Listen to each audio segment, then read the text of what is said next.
வணக்கம். இது குரலின் கதை. சின்ன சின்ன கதைகள், பெரிய பெரிய உணர்வுகள். இக்கதையின் தலைப்பு 3 கேள்விகள், வாழ்க்கையை மாற்றிய பதில்.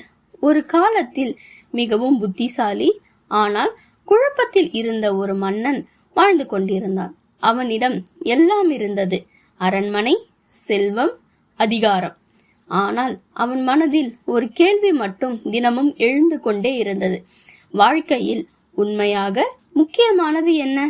ஒரு நாள் மன்னன் முழு நாட்டிற்கும் அறிவிப்பை விடுவித்தான்: என் 3 கேள்விகளுக்கு சரியான பதில் சொல்வோருக்கு பெரிய பரிசு.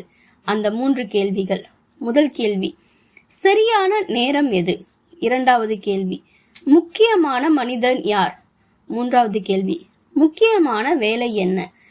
அடுத்த நாள் அரண்மனைக்கு பல புத்திசாலிகள், பண்டிதர்கள், அமைச்சர்கள் வந்தார்கள். ஒவ்வொருவரும் ஒவ்வொரு பதில் சொன்னார்கள். ஒருவர் சொன்னார், எதிர்காலத்திற்கு திட்டமிட்டு நேரம்தான் சரியான நேரம். மற்றொருவர் சொன்னார், அரசனுக்கு முக்கியமானவர் அமைச்சர்கள் தான். இன்னொருவர் சொன்னார், போரில் வெல்வதே முக்கியமான வேலை. ஆனால் மன்னர் மனம் இன்னும் திருப்தி அடையவில்லை. அப்பொழுது ஒருவர் மன்னரிடம் சொன்னார், காட்டில் வாழும் ஒரு வயதான துறவி இருக்கின்றார். அவர் மிகவும் ஞானி. அவரை சந்தித்து பாருங்கள். மன்னன் உடனே வேடம் மாற்றிக்கொண்டு காட்டுக்குள் சென்றார். அங்கே ஒரு சிறிய குடிசையில் அதன் முன்பு ஒரு வயதான துறவி அமைதியாக மண்களை உழுது கொண்டிருந்தார். மன்னன் அருகே சென்று கேட்டார், ஐயா, எனக்கு 3 கேள்விகள் இருக்கின்றது. துறவி சிரித்தார். மெதுவாக தலையை நீட்டி எட்டி பார்த்தார். பிறகு அவர் அமைதியாக சொன்னார், மன்னா, நீ தேடிக்கொண்டிருக்கும் பதில் மிகவும் எளிது.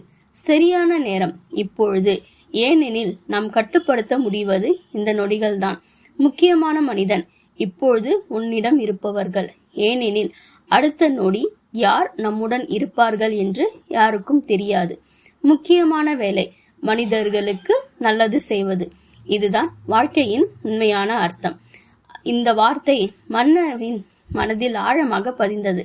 அன்று முதல் அவன் ஒரு நல்ல மன்னனாக மட்டும் இல்லாமல் நல்ல மனிதனாகவும் வாழ ஆரம்பித்தான். இந்த கதையின் பொருள்: நேற்றையை பற்றி கவலைப்படாதீர்கள், நாளையை பற்றி பயப்படாதீர்கள். இப்பொழுது இருக்கும் மனிதர்களுக்கு நல்லது செய்யுங்கள். இதுதான் உண்மையான வாழ்க்கை. இந்த கதை உங்களுக்கு பிடித்திருந்தால் பகிருங்கள். குரலின் கதை சேனலை சப்ஸ்கிரைப் செய்யுங்கள்.